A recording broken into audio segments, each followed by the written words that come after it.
Tervetuloa taas näiden etäluentojen pariin. Meidän seuraava luentopäiväni on juuri ennen itsenäisyyspäivää, joten käsitellään nyt tässä etäluennossa itsenäisyyspäivää koskettelevasti varautumista ja valmiutta pelastustoimen näkökulmasta. Meidän varautumisen ja valmiuden näkökulma, jos otetaan yleinen kulma, niin varmasti ensimmäisenä mieleen tulee väestönsuojelu ja väestönsuojat. Väestönsuojaa ja väestönsuojelua tullaan käsittelemään kyllä myöhemmin, niiden rakenteita, rakentamista ja niiden toimintaperiaatteita, mutta tässä itsenäisyyspäivän kunniaksi otetaan vähän laajempi käsitys siihen, että mitä se varautuminen valmius pelastustoimelle tarkoittaa.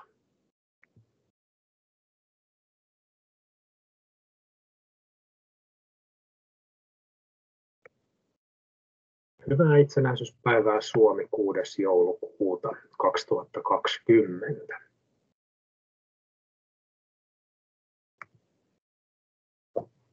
Pelastustoimi tyhjiössä, niin kuin tuossa sanoin, että otetaan tähän sellainen laajempi näkökulma, että mitä se tarkoittaa niin tässä pelastustoimen näkökulmassa, jos puhutaan Helsingin varautumisesta, valmiudesta pelastajien näkökulmassa. Helsinki, Suomen suurin kaunein kaupunki täällä Etelä-Suomen kärjessä, Espoo, Vantaa, Kirkkonummi, Kauniainen, Sipoo, Porvoo, kaikki muut tässä ympärillä.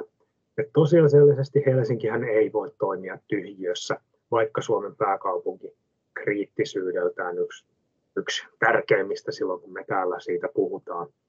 Mutta tosiasiassa tämä HIKLU-alue tekee tiivistä yhteistyötä jatkuvasti. Hälytystehtävät kulkee sujuvasti tässä rajan yli molempiin suuntiin, että missään nimessä Helsinki ei operoi täällä yksin, eikä niin pidä ollakaan. Nämä ulkopuoliset asiat kuntarajojen yli vaikuttaa meihin välittömästi. Etelään kun mennään, niin täällähän Suomenlahti, Itämeri välkkyy täällä. Tässä mahdollisesti alusliikenteessä sattuvat haverit, mirgitoiminta, meripelastustoiminta, huviveneilijät mökkiläiset saattaa täällä loukkaantua, siellä tapahtuvat asiat vaikuttaa meihin. Ja tietenkin sitten nämä mahdolliset öljyvahingot, öljytorjunta täällä merialueella. Kansainvälistä apua tarvitaan, voidaan joskus antaa tänne rajojen toiselle puolelle. Ruotsin puolella nähtiin silloin tässä muutama vuosi sitten laajoja metsäpaloja, mitä Suomesta lähti palomiehiä sammuttamaan niitä pelastustoimeen vaikuttavia asioita. Jos katsotaan tässä, niin ei ole kovin pitkä matka Tallinnaa. Ruvetaan puhumaan näistä tällaisista sotilaallisista kriiseistä.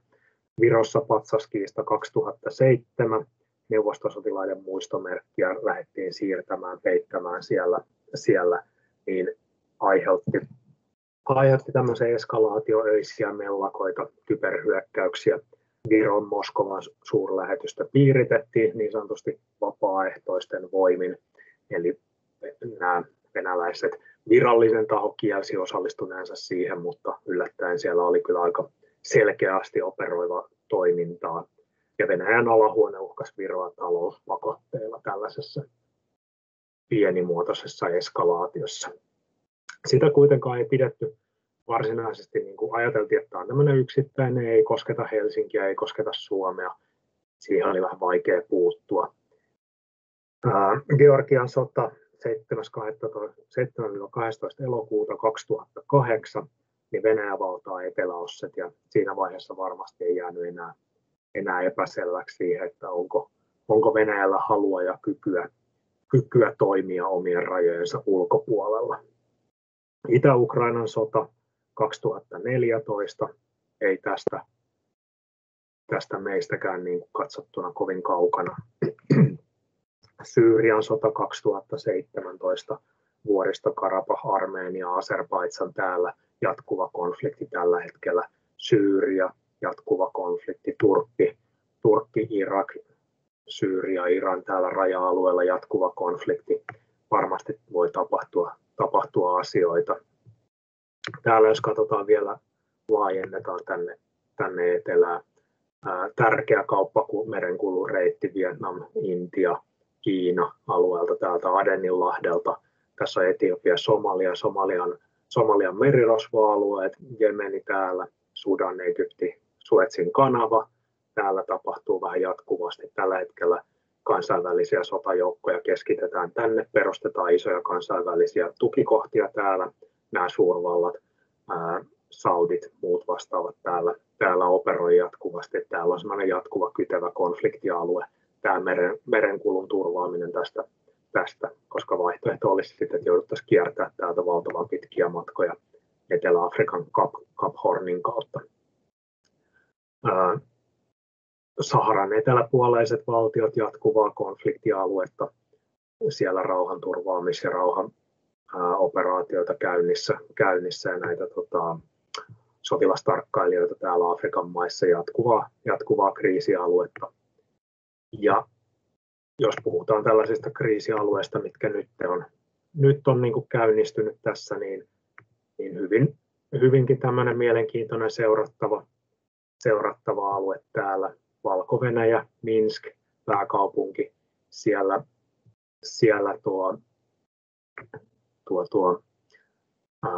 presidentinvaaleiden jälkeinen aika. Siellä on ollut tämmöinen hyvin autoritäärinen valtio ja valtakoneisto ja siellä niin kuin nämä mellakat jatkunut presidentin niin sanotusti vaalien jälkeen siellä. Kävin itsekin siellä työmatkalla ja hyvin mielenkiintoinen alue. Varmasti tulee vaikuttamaan tuohon, että miten Venäjä siihen sitten puuttuu ja suhtautuu siihen, että mahdollisesti luhistuuko se valta vai tuetaanko sitä jopa sotilaallisesti siellä. Katsotaan tästä Helsinki etäisyys tuonne Minskiin, niin meillä on 800 kilometriä etäisyyttä tästä, eli saman verran matkaa siitä kuin tänne Oulu-Kajaani-akselistolle. Eli ei niin kuin voisi sanoa, että Eurooppa olisi tällä hetkellä mitenkään semmoisessa syvän rauhan tilassa, vaan kyllä tämä niin kuin jatkuvaa käymistilaa tällä hetkellä on täällä alueella.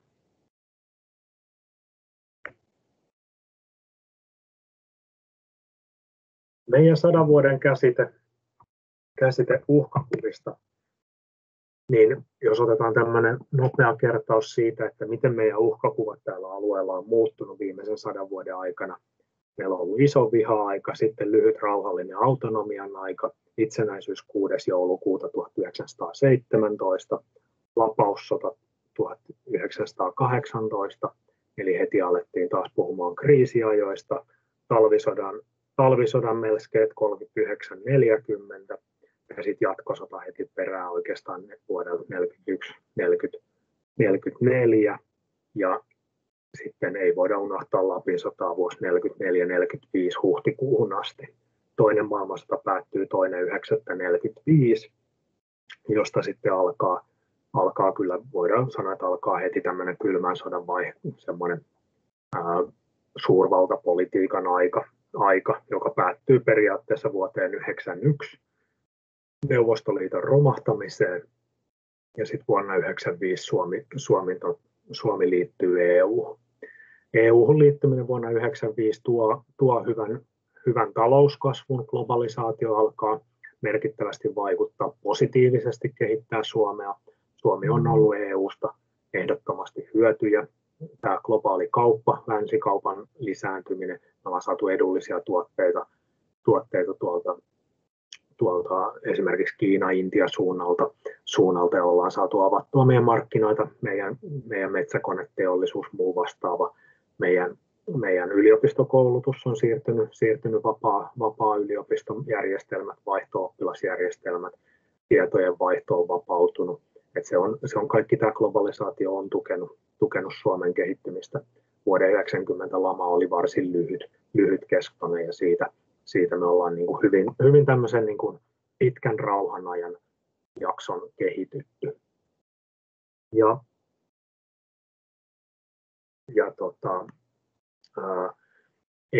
EU:n niin kuin semmoinen vahvistuminen, Euroopan unionin vahvistuminen jatkuu tänne 2000-luvun, 2020 tänne nurkille asti ja nyt sitten on nähty näitä Brexit ja muita vastaavia kriisejä täällä EU:ssa, että mikä on sitten EU:n tulevaisuus tästä eteenpäin, niin siinä myöskin kriittisiä aikoja. Jos puhutaan sitten siitä kuitenkin, että mikä tämä Suomen uhkakuva on ollut, niin sotien jälkeen se oli tämmöinen yllätyshyökkäys. Sotien jälkeen meidän sotilastiedustelukyky lakkautettiin. Meillä ei ollut silmiä ja korvia tuolla rajan takana, niin siihen kriisi nähtiin sellaisena yllätyshyökkäyksen mahdollisuutena. Kaappaushyökkäys sitten, että se ei olisi enää tämmöinen laajamittainen hyökkäys rajan yli vaan tehtäisiin tämmöisiä valtiovallan kaappaus esimerkiksi tuosta, jonka perusteella sitten, johon varauduttiin sitten sillä tavalla, että alueellisesti itsenäisiä sotilasalueita, jotka sitten, jos niin komentoketju katkeaa ylhäältä alaspäin, niin ne alueellisesti aloittaa itsenäisen sissipuolustustaistelun. Tällainen laajamittainen sodankäynti edelleenkin, niin se nähtiin sitten myöhemmin epätodennäköisenä, jolloin tuli tämmöinen strategisen iskun vaihtoehto, että tehtäisiin strategisia iskuja infrastruktuuria tai valtiovaltaa vastaan ja saataisiin niin kuin yksittäisillä hajautetuilla iskuilla Suomen puolustuskyky heikkenemään. Siitä se kehittyi tähän hybridiuhkiin. Hybridiuhkat ja kokonaisturvallisuuden käsite on edelleenkin, puhutaan sotilaallisesta toiminnasta sillä tavalla, että sinne strategisen iskun käsitteet tehtäisiin ohjusisku, niin sinne on tosiaan tämmöinen asiamiestoiminta ja tunnuksettomat joukot, tämmöinen harmaan vaiheen toiminta, mitä valmistellaan sitten sitä sotilaallista toimintaa, valmistellaan näillä asiamiestoiminnalla yksittäisillä attentaateilla. Tietoverkkouhat nostetaan nykypäivänä erittäin niin kuin kriittiseksi tähän. Mutta tämä on niin kuin hirveän hankala käsite, tämä hybridiuhkien käsite ja kokonaisturvallisuuden käsite. Et vaikka me puhutaan kokonaisturvallisuudesta, meidän strategiset yhteiskunnan turvallisuusstrategia ja muut vastaavat puhuu tästä kokonaisturvallisuudesta, niin käytännössä meidän yhteiskunta on niin verkottunut ja globalisoitunut, että ei me olla kyetty sitä kokonaisturvallisuutta näkemään. Että ei olla kyetty niin kuin tuomaan noita yksityistä elinkeinoelämää riittävän paljon mukaan tähän. Yksityiset yritykset tekee lähtökohtaisesti voittoa yksityiselle yritykselle itselle ja tekee liiketoimintastrategiat sen perusteella, mutta et siihen kokonaisturvallisuuden käsitteen alle niitä on hyvin vaikea sitoa. Näkyy nyt esimerkiksi tämän nykyisen koronapandemian aikana, koronakriisin aikana, miten tuossa vuoden vaihteessa, kun Kiinassa sulkeutui tehtaat, niin miten nopeasti se vaikuttaa täällä länsimaissa siihen, että tavaraa ei ole saatavilla. Meidän jatkuvuuden ja varautumisen kyky on aika heikko itse asiassa. Niin sen takia tämä laaja turvallisuuskäsite tulee varmasti olemaan tulevaisuudessa semmoinen merkittävä niin kuin asia, että miten se saadaan, millä tavalla nivotaan tämä laaja turvallisuus että tämä ei ole pelkästään sitä sotilaallista puolustautumista eikä semmoisen niin kuin sotilaallisen uhan varaan rakentamista ja sotilaallisen puolustuskyvyn varaan rakentamista, vaan että se on laaja turvallisuuskäsite, johon otetaan laajasti mukaan se yhteiskunnallinen keskustelu ja yhteiskunnallinen koulutus ja osaaminen. Että ei varauduta siihen. Posthybridi, tavallaan minkälainen käsite meille tulee sitten posthybridiuhkakuvan jälkeen, koska tosiaan hybridiuhat, se voi tarkoittaa oikeastaan mitä tahansa tai ei mitään, riippuen niin kuin siitä, että kuka siitä asiasta keskustelee ja näin poispäin. Sitä on hirveän vaikea konkretisoida ja saada kiinni siitä käsitteestä tällä hetkellä. Edelleenkin jatketaan tästä vähän historian katsauksesta, jotta ymmärretään nykypäivää. Vuonna 1926 Suomi ajeli kaksilla rattailla. Vuonna 1924 yleisesikunta oli pohtinut sitä, että tehnyt strategiaa siitä, että Suomella ei ole resursseja hyökkäyssotaan syvälle Neuvostoliiton alueelle. Kuulostaa tänä päivänä aika itsestään selvältä, että pieni Suomi ei ole mahdollista hyökätä Neuvosto-Venäjä alueelle ja ottaa sieltä haltuunsa. Mutta tosiaan tällaisia pohdintoja on käyty Suomen historiassa. Ja esimerkiksi vuonna 1919 Suomen itsenäistymisen jälkeen ja vapaussodan jälkeen 19, niin Suomi tosiasiallisesti hyökkäsi niin sanotun Aunuksen retkellä. Ja siellä oli semmoista 1000–3000 vahvusta yksikköä taisteli siellä ja otti haltuunsa hetkellisesti alueita, joutui sitten perääntymään luonnollisesti. Ja sitten vuonna 1926 niin yleisesikunnan arviossa Suomi joutui sotaan erillistapauksena, että joko Suomeen hyökätään jostain syystä erillistapauksena, että ei ole mitään laajempaa globaalia konfliktia, vaan Suomen ja tuon itänaapurin välinen sota tai sitten osana laajempaa sotaa Itämeren alueella. Et Neuvosto-Venäjän haluaa vanhat asemat ja turvaa tämän Itämeren alueen laivaston toimintaedellytykset tämmöisenä niin kuin osana semmoista laajempaa konfliktia. Vuonna 1941 jatkosodassa niin Suomihan hyökkäsi itään Saksan rinnalla, eli Suomi lähti tätä Suur-Suomi-ajattelua toteuttamaan sitten. Jo vuonna 18 marssalkka Mannerheim oli antanut miekan tukkipäiväkäskyn. Hän kertoi, että hän ei miekkaansa tukkeja laita lepäämään ennen kuin tämä Suur-Suomi ja Karjalan alue on liitetty Suomeen. Mannerheimilla oli vahva halu hyökätä sinne suuntaan. Risto Ryti silloin jo välittömästi silloin aikoina irtisanoutui tästä Mannerheim-ajattelusta, mutta tosiasiallisesti sitten 1941 Suomi osallistui Saksan rinnalla siihen hyökkäysvaiheeseen. Ja se pitkästä sodasta niin se 5 kuukautta oli tämmöistä hyökkäysvaihetta, ja sen hyökkäysajan tappiot oli suuremmat kuin koko talvisodan yhteensä Suomessa. Näinhän siinä sitten kävi. No tästä, kun puhutaan tästä Venäjästä ja lännestä, niin tähän asti hyvin pitkälle, niin täällä lännen näkökulmasta Venäjä on jatkuvasti provosoinut, aggressiivisesti hyökkäillyt tänne ulkopuolelle. Juuri nämä, niin kuin sanottiin, nämä Georgia, Ukraina, muut vastaavat Syyria-alueet, konfliktit, missä Venäjä osallistuu, niin lännen näkemyksestä Venäjä hyökkää, mutta Venäjän näkemyksestä tosiasiallisesti niin he puolustautuvat näihin historiallisiin faktoihin perustuen. Se, että venäläiset kokevat ja tässä niin kuin retoriikassaan käyttävät tämmöistä puolustautumisnäkökulmaa siihen, niin he oikeuttavat oman aggressiivisen toimintansa tällä puolustautumisnäkökulmalla. Ja justiin niin kuin tämmöisiä, jos katsotaan historiallisia faktoja, niin totta kai heillä on oikeus siihen näkökulmaan, että he puolustautuvat. Ja tavallaan se auttaa ymmärtämään sitä, että minkä takia Venäjä käyttäytyy siten kuin käyttäytyy, että heillä on halu palauttaa sitä Neuvostoliiton suurvalta-asemaa. Se ei tarkoita sitä, että me hyväksymme sitä toimintaa, mutta tämä Venäjän käyttäytyminen ei ole mitenkään niin kuin irrationaalista. Tosiaan niin kuin vuonna 2016, siis että sen lisäksi, että Venäjän käyttäytyminen ei ole irrationaalista, niin se on itse asiassa hyvin avointa. Vuonna 2016 asevoimien komentaja Valeri Gerasimov kertoo ihan avoimesti, että Venäjän ulkopolitiikkaan liitetään pehmeät keinot. Että Venäjä näkee, että USA ja NATO on laajentunut sen rajoilla ja se pakottaa heidät reagoimaan siihen toimintaan.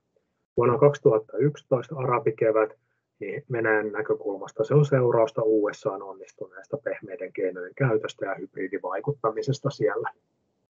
Ja jos tällaisia niin kuin muissa tällaisissa autoritaarisissa, diktatuurisissa maissa tämä USA, NATO, länsimaat ovat kyenneet tällaisiin pehmeillä keinoilla hybridivaikuttamisella syöksemään näitä diktatuureja ja johtajia sieltä pois vallasta, niin Venäjän näkökulmasta heidän on siihen puututtava, koska se vaarantaa heidän johtajien turvallisuuden. Mitä ne keinot on, niin siihen kuuluu ne strategiset iskut edelleenkin. Siihen kuuluu asiamiesten käyttöä, agenttien, desanttien käyttöä, tunnustamaton sodankäynti, nämä niin sanotusti pienet vihreät miehet, niitähän me ollaan nähty käytettävän puolisotilaallisia organisaatioita, röyhkeät attentaatit. Ja oikeastaan jos katsotaan, niin puolisotilaallisia organisaatioita ja muita, niin esimerkiksi amerikkalaisethan käytti Irakissa näitä tämmöisiä operaattoreita. Nyt en muista, mikä niiden Blackwater ja muita vastaavia tällaisia operaattoreita, yksityisiä operaattoreita, niin sanottuja turvallisuusyrityksiä puhtaasti sotatoimissa, ja CIAhan on käyttänyt näitä niin kuin, tuolla Etelä-Amerikassa ja vastaavia. On rahoitettu IRAn toimintaa ja muuta kaikkea tällaista. Röyhkeät attentaatit, niitähän on käytetty NATO-joukot ja USA ja muut länsimaat on käyttänyt näitä. ISIS-terroristien johtajia on niin kuin ohjusiskuilla tuhottu. Osama bin Ladenin tuhoaminen tuolla Pakistanissa. Pakistan tosiaan itsenäinen valtio ei ole liittoumassa, ei tiennyt siitä, että heidän maaperällään aiotaan toteuttaa tämmöinen sotilaallinen operaatio, missä käytännössä siis USA hyökkäsi suvereenin valtion alueelle ja tuhosi Osama bin Ladenin onnistuneesti ja pakeni sieltä alueelta ennen kuin jäivät kiinni ennen kuin Pakistanin armeija sitten puuttuu siihen, että hyvin semmoinen moniriskinen operaatio. Länsimaisesti katsottuna oikeutettu operaatio, mutta tälleen niin kuin tosiaan hyvin tämmöinen niin kuin sillä tavalla erikoinen tilanne. Tosiaan Venäjän röyhkeät attentaatit, Salisburin Novichok-hermomyrkkyä käytettiin entisen loikanneen agentin tuhoamiseen. Litvinenkon tuhoaminen poloniummyrkyllä, tämmöisellä uraani- tai radioaktiivisella aineella. 22 vuonna Navalnin murha taas jälleen kerran tällä Novichok-myrkyllä. Ja Venäjä lähtökohtaisesti kiistää sen osallisuutensa siihen, mutta totta kai Putin on jo aikaisemmin ilmoittanut julkisesti, että tämä loikanneet agentit on niin kuin pahinta, mitä maailmassa voi olla, että on niin kuin petos tämmöistä isänmaata ja kansakuntaa kohtaan ja tämmöinen niin kuin tietojen myyminen. Silloin kun Neuvostoliitto hajosi, niin silloinhan myytiin todella paljon tietoa, vanhoja karttoja, kaikkia niin kuin salaista materiaalia, ja nämä upseereita loikkas länsimaihin, ja sitten tämän tietovuodon tyrehdyttämiseksi niin Putin on toiminut hyvin aggressiivisesti näitä loikkareita, julkisuuteen tulleita loikkareita kohtaan, jotka julkisuudessa esiintyvät niin kuin tiedonantajina.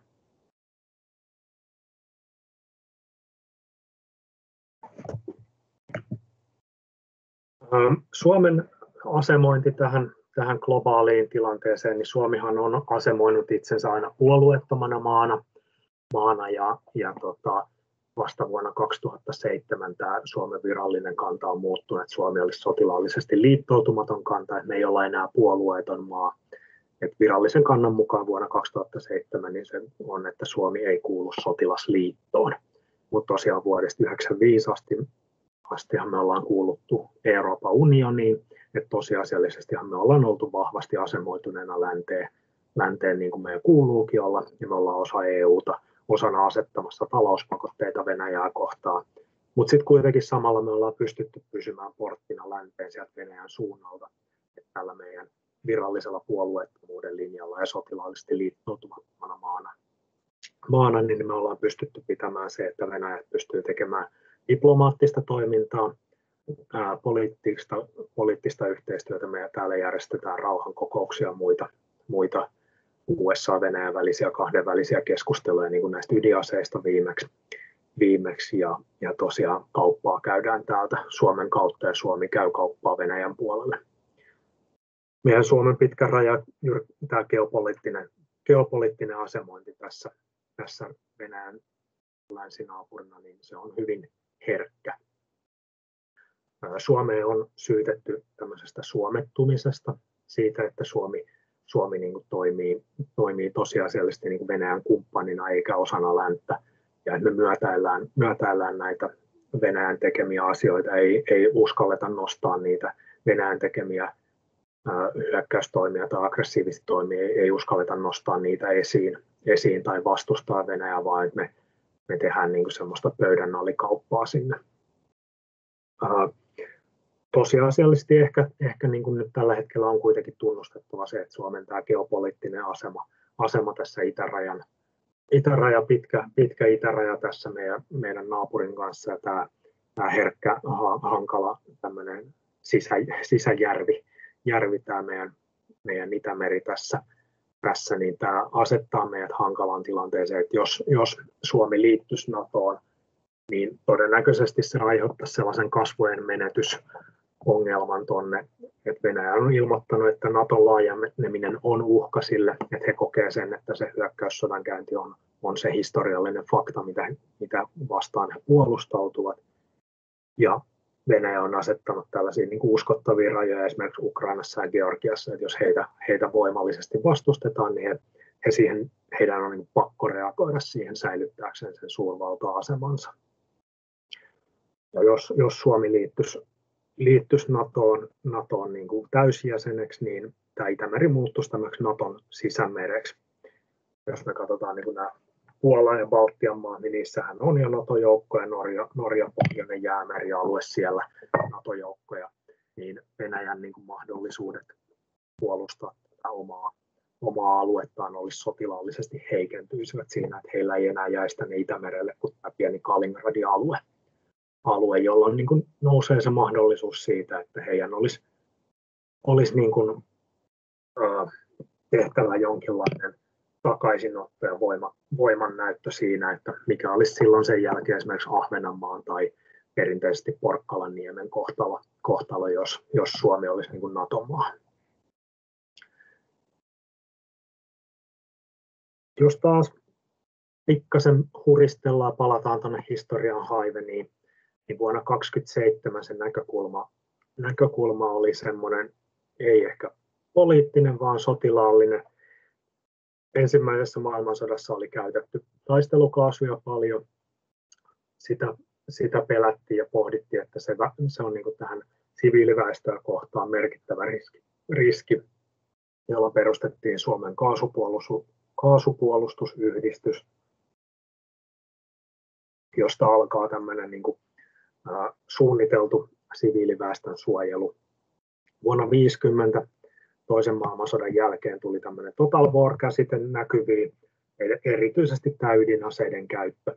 Et ensimmäisen maailmansodan ja toisen maailmansodan konventionaaliset perinteiset pommitukset, ohjusiskut, niin Lontootahan ammuttiin ohjuksilla valtavat määrät. Berliini tuhottiin niin kuin kivijalkaa myöten ilmapommituksilla, mutta se ei vielä tuonut sellaista niin kuin näkökulmaa sillä tavalla, että siviiliväestö tarvitsisi erityisesti suojaamista, vaan kyllä se tämä ydinaseiden käyttö Japanissa oli se, mikä aiheutti tämän merkittävän näkökulmamuutoksen. Se koettiin niin merkittäväksi se ydiniskun välittömät seuraukset ja sitten myöskin ne pitkäaikaisseuraukset.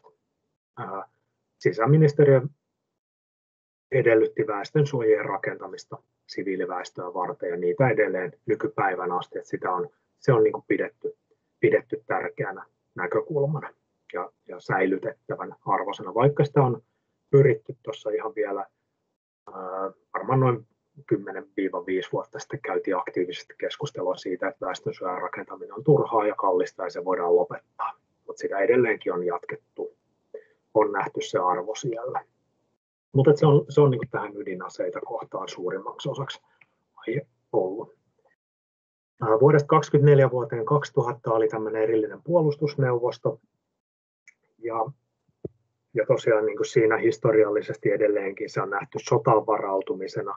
Ja lainsäädäntö oli tämmöistä yksinkertaista yleisen järjestyksen turvaamista että sotilaallista uhkaa ja sotilaat johtaa sitä toimintaa. Ja jos jotain tapahtuu, niin sitten niin kuin sotilaspoliiseja tuodaan ja tämmöisiä jääkäriyksikköjä tuodaan sinne kadulle ja niin kuin raskaasti aseistettuja sitten tarvittaessa. Että jos nämä normaalit poliisivoimat ei miehet riitä eikä aseet riitä, niin sitten voidaan tähän varautua tämmöiseen.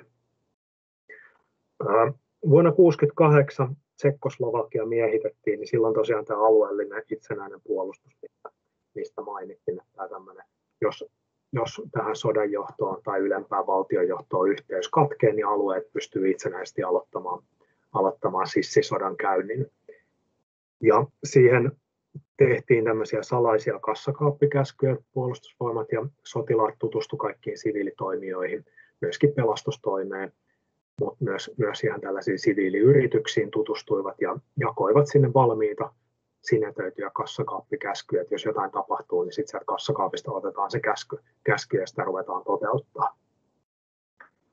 Sitä niin kuin jatkettiin tuonne vuoteen 1976 asti, ja tosiaan ajatus oli, että poikkeusoloissa niin uudet tämmöiset salaiset organisaatiot aloittaa valtakunnallisesti toiminnan. Esimerkiksi siellä olisi ollut kuljetusorganisaatio, rakentajaorganisaatioita ja täysin uusi sairaalajärjestelmä.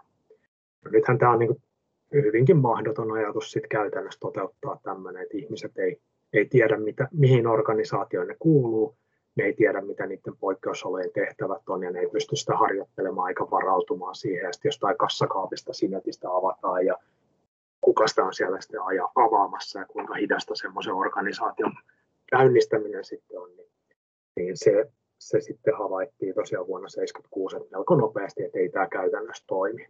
Tai no, nopeasti. 10 vuotta siinä vierähtää aikaa.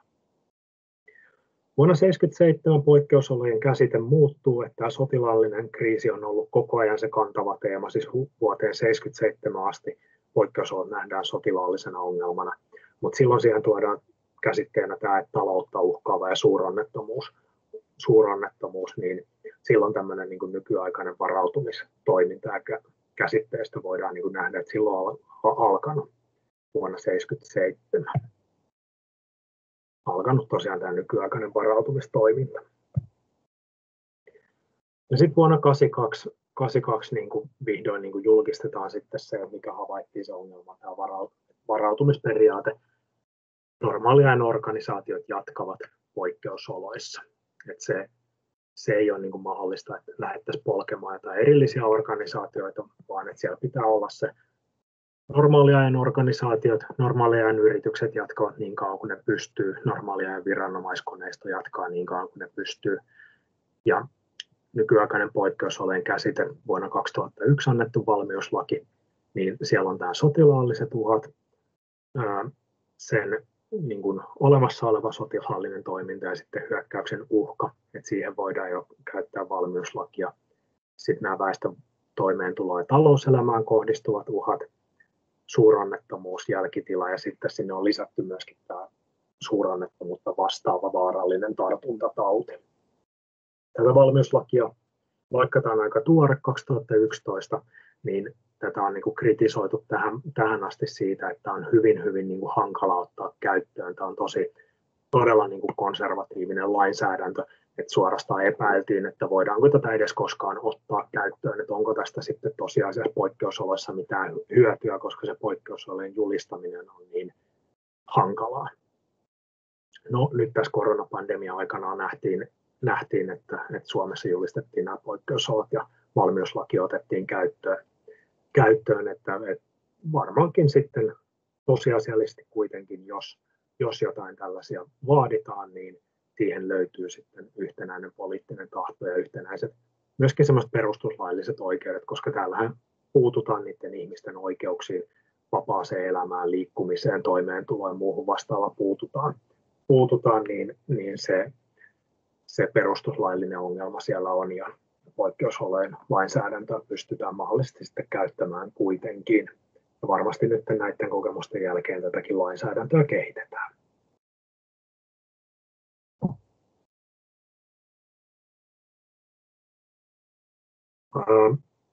Ongelmana tässä ja pysyvänä ongelmana, että jo vuonna 2010 on julkisesti sanottu, että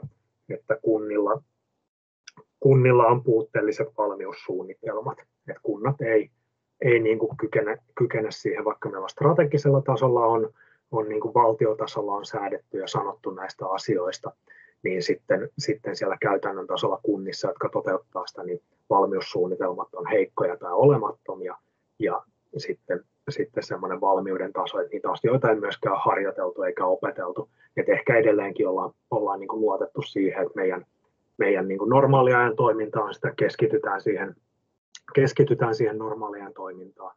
Niin normaaliajan prosessit on niin tärkeitä ja kvartaalitalous edellä mennään lyhytaikaisesti, että nyt vaan keskitytään ydintoimintaan, ei kehitetä laajemmin tätä yhteistoimintaa tai ylläpidetä sitä valmiutta, jatkuvaa valmiutta.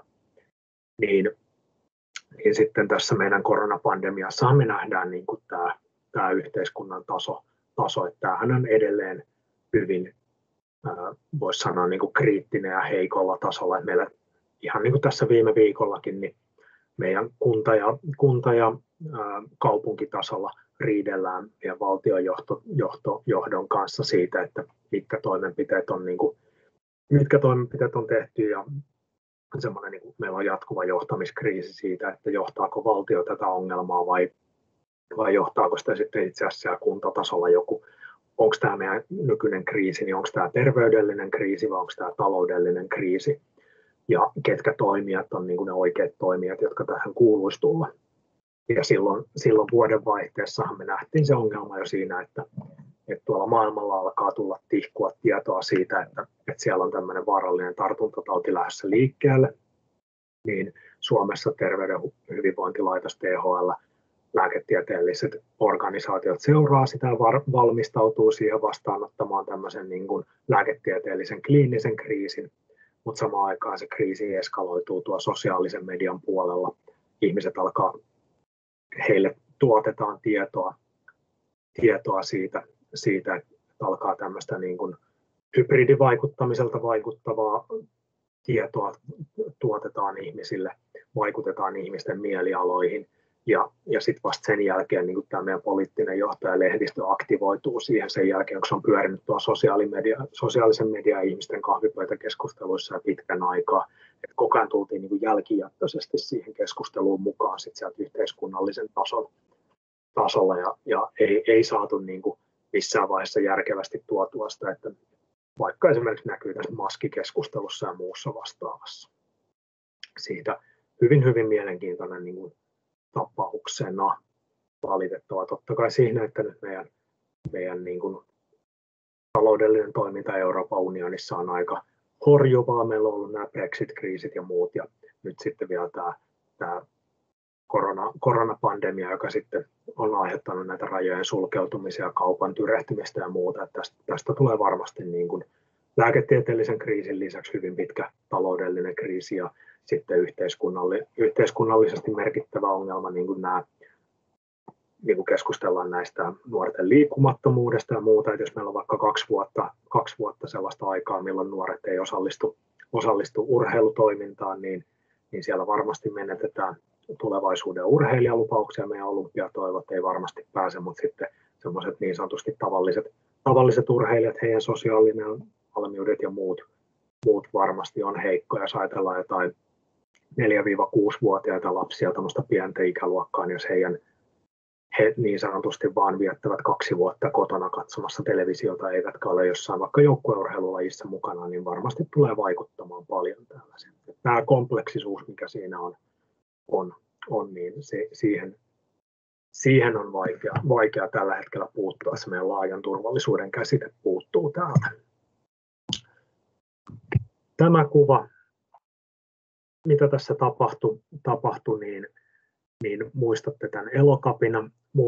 Muutama hassu, ei kovin merkittävä, muutama hassu nuori aktivisti sulkee yhden kadun täällä Helsingin ydinkeskusta-alueella Kaisaniemessä ja muutaman tunnin siinä osoittaa mieltään ja sitten päättävät sulkea vähän tästä isomman kadun ja poliisin mukaan aiheuttaa merkittävää haittaa liikenteelle.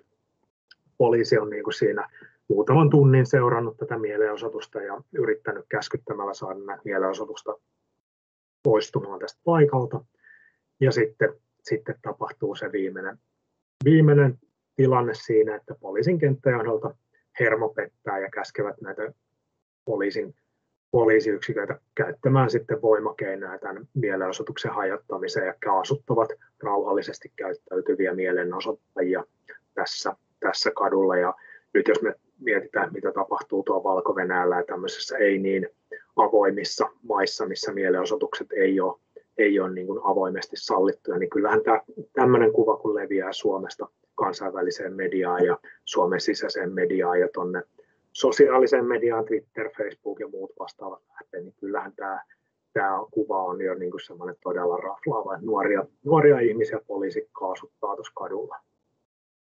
Poliisi jälkikäteen sitä on selitellyt sillä, että aiheutti merkittävää liikenneongelmaa, ja tässä oli niin kuin voimakeinoja, tai se oli niin kuin käskytetty pitkään ja yritetty nostaa näitä aktivisteja, mutta niitä vaan tuli siihen lisää, ne ei suostunut poistumaan, jolla heidän sitten niin kuin ainoa tapa oli käyttää näitä voimakeinoja siinä kaasuttamalla näitä. Lyhyesti vaan tästä se, että aikaisemmin poliisi vastaavissa tilanteissa niin on sulkenut sen alueen, rajoittanut sinne alueelle liikkumisen, ottanut sinne joukkojen hallintayksiköt paikalle, ottanut sinne linja-autot paikalle, kantanut nämä aktivistit pois tämmöisestä tilanteesta, kuljettanut ne linja-autolla tuonne tutkintavankeuteen ja kuulusteluihin ja sitten antanut virkamiehen vastustamisesta niskottelusta sakkoa. Näinhän tässä olisi voinut toimia, mutta tässä kävi nyt niin, että poliisi koki, että heillä oli vähän heikot resurssit ja suomeksi sanottuna hermo petti ja sitten käytettiin kaasua. Edelleenkään tähän mielenosoitus ei tietenkään loppunut tähän kaasuttamiseen, vaan tätähän jouduttiin sitten purkamaan kantamalla, että jos faktisesti arvioidaan, niin tämä kaasun käyttöhän ei niin kuin lopettanut tätä, vaan edelleenkin ne joutui sieltä kantamaan nämä aktivistit yksi kerrallaan pois. Eli tässä kun poliisia provosoitiin, poliisi provosoitu ja sen jälkeen tämä välittömästi käy tämä kansalaiskeskustelu kuumana tuolla mediassa ja päädytään tällaiseen kiilastrategiatilanteeseen. Tarkoitus on taktiikkaan provosoida ja edesauttaa yhteiskunnan kahtiajakoa, polarisoidaan, paisutellaan tilanteita, että on hyvin vahvasti joku asia on musta ja valkoinen ja sillä välillä ei ole mitään harmaa sävyjä. Et se erimielisyyden ei tarvitse olla merkittävä, se kaikki käy, se voi olla ilmastonmuutos, työllisyys, maahanmuutto, autot vastaan polkupyörät. Ja tästä tulee heti tämmöinen musta, että siellä on hippejä, siellä on aktivisteja, siellä on tosi paha juttu ja sitten tämmöinen niin kuin oikeistolainen, että hyvä, nyt vihdoinkin poliisi laittaa hipit kuriin ja niille pamppua ja nyt pitää laittaa hippiä turpaan.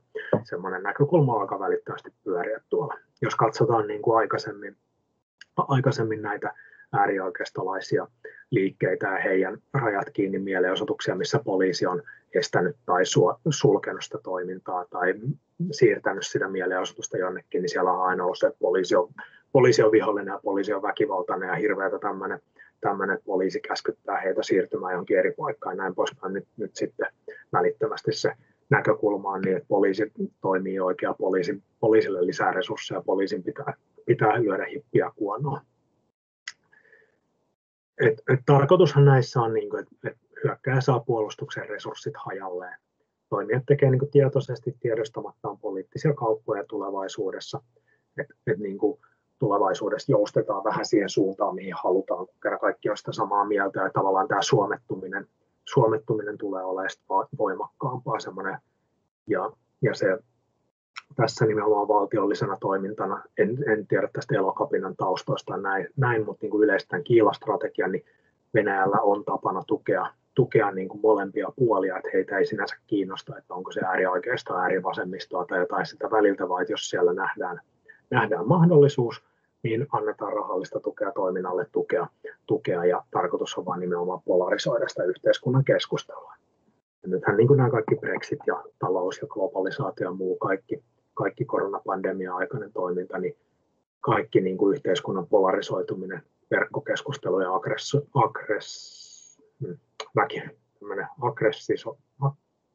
aggressiivisuuden lisääntyminen, polarisaatio jatkuvasti lisääntyy. Meillä on tosi paljon esimerkkejä onnistuneesta tunnistetusta vaikuttamisesta. Vuonna 2016 esimerkiksi tämmöinen tapaus Liissa. Venäläinen Channel One esittää ihan puhtaasti valeuutisen. Maahanmuuttajat on joukkoraiskannut 13-vuotiaan tytön Berliinissä. Länsimaiset tiedotusvälineet ei tarkista faktoja, uutinen leviää laajasti ihan virallisessa mediassa. Ja Venäjän valtion ylinjohto paisuttelee, että Sergei Lavrov on niin kuin luettuna syyttää Saksaa siitä, että että liberaalit hallinnot ei kykene hoitamaan kriisiä, estämään ihmisvirtaa, takaamaan turvallisuutta. Tätä keskustelua käytiin Suomessakin tämän niin sanotun pakolaiskriisin aikana. Venäjä päästi tuolta omien rajojensa yli pakolaisia tänne hallitsemattomasti, vaikka meillä on olemassa olevia rajasopimuksia. Turkki on kiristänyt Eurooppaa näillä pakolaisilla jatkuvasti. Tosiaan niin tämmöistä, että Saksa peittelee sitä tapausta ja viranomaiset salailee totuutta. Ja viranomaiset ei ole voinut tiedottaa tämmöisestä tapauksesta, koska sitä ei ole edes ollut olemassa, vaan keksitty juttu. Ja tosiaan siitä tämmöisellä valeuutisilla sillä oli fyysisiä seurauksia, kadulla oli useita mielenosoituksia, ja sitten siitä tulee epäuskoa, epäluuloa hallintoa kohtaan myös niiden maltillisten kansalaisten parissa. Et tulee se käsitys siitä, että kun tästä kerran puhutaan, niin tätä varmasti jotain siellä on varmasti tapahtunut. Eihän lehdissä olisi uutista, jos ei siellä olisi jotain tapahtunut. Et jos se ei välttämättä ihan tätä, että vaikka jälkikäteen selviää, että se on ollut joku valeuutinen, niin kyllä siellä varmasti nyt jotain on kuitenkin taustalla. Et eihän se jää kytemään sinne ihmisten mieliin. Emmanuel Macron vaaleissa niin venäläiset mediat syyttää Yhdysvaltojen agentiksi, homoseksuaaliksi ja että rahoittajana tämmöinen vauras homoeliitti. Sähköpostit hakkeroidaan, vuodetaan julkisuuteen. Ei mitään niin kuin syytä, että miksi Macron olisi jollain tavalla jotain homoeliittiä tai jotain muuta, ja mikä tämmöinen vauras homoeliitti edes olisikaan. Samanlainen salahomoliitto tai tämmöinen niin kuin salainen homojen liitto, vauras eliitti pyörii Suomessakin ihan tunnetusti. Että Suomessa venäläisiä lasteja niin kuin siapataan, kaapataan vanhemmilta ja niitä pakkosijoitetaan homoperheisiin. Dosentti Beckman, että värivallankumous täällä ja nämä Suomen lainsäädäntömuutokset ja muu, ja tosiaan russofobinen hallinto on astumassa valtaan täällä. Lapsiasiainvaltuutettu, siis virallinen lapsiasiainvaltuutettu Venäjällä, niin sanoo julkisesti, että suomalaiset viranomaiset aktiivisesti kohdistaa venäläisiin terroria lasten huostaanottojen varjolla. Ja tavallaan niin täällä sitä voidaan ajatella, että se on tämmöistä harmitonta absurdia, mutta tasaisena virtana se vaikuttaa joihinkin ihmisiin ja meillä on niin Suomessa menneet rajat kiinni porukkaa ja muuta, jotka aktiivisesti toitottaa noita asioita ja tästä niin tasaisesti tulee tätä keskustelua siitä, että joku tämmöinen värivallankumous olisi käynnissä. Venäjän arsenaalin koosta sen verran, että siellä on mittavasti panostettu tähän Russia Today. Nykyään 1000 henkeä, 22 toimistoa ympäri maailmaa. Budjetti vuonna 2015 oli 30 miljoonaa euroa, 2017 320 miljoonaa. Että he käyttää valtavasti niin kuin energiaa ja resursseja tämmöiseen. Nyt jos katsotaan, mitä nopeasti vielä tämmöinen tapaus tässä ihan viime aikoina, niin yksi Facebook-kirjoitus, että Vuosaaren saunalauttayrittäjät syyttää helsinkiläistä virkamiestä lahjuksen pyytämisestä ja kaikesta muusta epäasiallisesta kohtelusta ja että heidän niin kuin idea on varastettu ja heitä on kielletty toteuttamasta liiketoimintaideaa ja sitten se idea varastetaan ja se myydään muille toimijoille. Tässäkin edelleenkin, tästähän tulee se asia tästä ei voi sanoa, että oliko tämä oikein vai väärin että onko näin tapahtunut vai eikö ole, mutta se, että yksi ainoa Facebook-ilmoitus ja se otetaan totuutena vastaan, päätetään, että se vahvistaa ihmisten mielikuvaa siitä huonosta byrokratiasta ja byrokraattisesta yhteiskunnasta ja Suomi on tämmöinen byroslavia, kaikki tämä toitotus, mitä tuo käydään koko ajan, sitä viestiä kun tuodaan koko ajan, niin sitten tulee yksi tämmöinen Facebook-kirjoitus, tämä levii tosi laajalle, 10 000 tykkäyksiä ja uutisointia ja luetuimmat uutiset vielä useita päiviä sen tapauksen jälkeenkin. Mikä tässä on se ongelma on se, että demokratian heikkous, mitä tuolta idän suunnasta sanotaan, että länsimaiset naivit arvot laista, luottamuksesta, totuudesta, avoimuudesta, että niin kuin me luotetaan siihen, että kyllä kaikki muutkin haluaa semmoisen vapaan yhteiskunnan, että meidän sananvapaus on niin kuin rikkomaton arvo ja uskon siihen, että näin sen pitää ollakin. Mutta että on toimijoita, jotka haluaa käyttää tätä niin kuin meitä vastaan ja diktatuurit on uskonut siihen, että kun he voi säätää, että mistä kansakunta puhuu, mitä tietoa saa käyttöönsä, uutiset, internet, kahvipöytäkeskustelut, kaikki on rajattua, niin sitten ajatukset on puolueen linjan mukaisia tai niitä vastaisia ja vastaiset ajatukset karsitaan sieltä pois että tämmöinen niin lainsäädäntö, mitä tuolla idässä on ja muissa autoritäärissä maissa, että se suojaisi tällaisesta. No, nythän meillä on kuitenkin niin kuin nähtävissä sitä, että ei sitä sananvapautta voida rajoittaa, että kyllä se niin kuin nähdään tuolla Valko-Venäjällä, että kyllä se niin kuin vaan jossain vaiheessa muuttuu. Saddam Husseinin kaatuminen tuolla aikoinaan ja muuta, että se ei ollut pelkästään sotilaallinen operaatio se ja arabikevät tosiaan tuolla. Se, millä tavalla tähän niin kuin pitää suhtautua on se, että muistetaan nyt se poliisin tapa toimia tuossa aikaisemmin, että jos provosoidaan, ei pidä provosoitua. Meidän pitää omassa toiminnassa muistaa se, että on ihmisiä, on tahoja, jotka haluaa jatkuvasti provosoida meitä ja toivoo, että tämmöinen vähän terrorismitoteutustapa, että kun 10 kertaa yrittää ja 1 kerran onnistuu, niin sehän on välitön voitto sinne. Että on olemassa tahoja, jotka haluaa provosoida meitä, mutta ei pidä provosoitua, ei pidä antaa sitä mahdollisuutta siihen, edes sitä 1 kertaa siihen, vaan se vanha totuus, että pidetään pää kylmänä ja jalat lämpimänä siellä keikalla, niin silloin se homma toimii. Ei ole yleensä niin kiire, ettei pystyisi maltilla miettimään ja ottamaan sen lievemmän toimintaperiaatteen. Netissä käyttäytyminen, totuus on se, että jatkuvan seurannan alla ollaan. Kaikki, mitä me laitetaan julkisuuteen, niin joku sen lukee, joku sen täikammalla perkaa. Jos siellä on pienikin mahdollisuus siihen, niin sitä tullaan käyttämään meitä vastaan.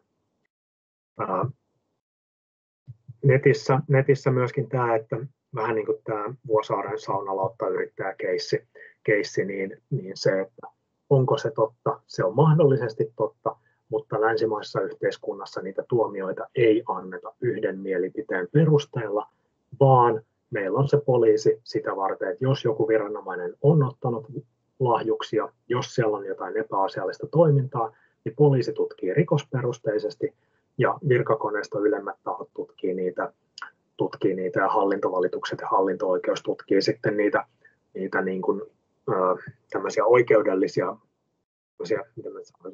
toiminnallisia virheitä siinä.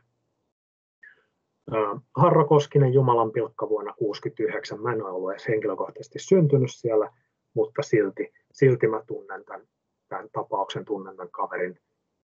Sika Messias, hän sai Jumalanpilkasta tuomion vuonna 1969. Kaikki sodat kaipaa omia marttyyrejä, että jos me annetaan mahdollisuus, jos me provosoidutaan, niin nämä marttyyrit elää pidempään kuin me itse. Kiitos. Tässä olisi tämä. Jatketaan sitten taas lähitunneilla, tai lähitunnit toki Teamsissa, mutta jatketaan sitten keskustelevasti niistä. Kiitos tästä osallistumisesta.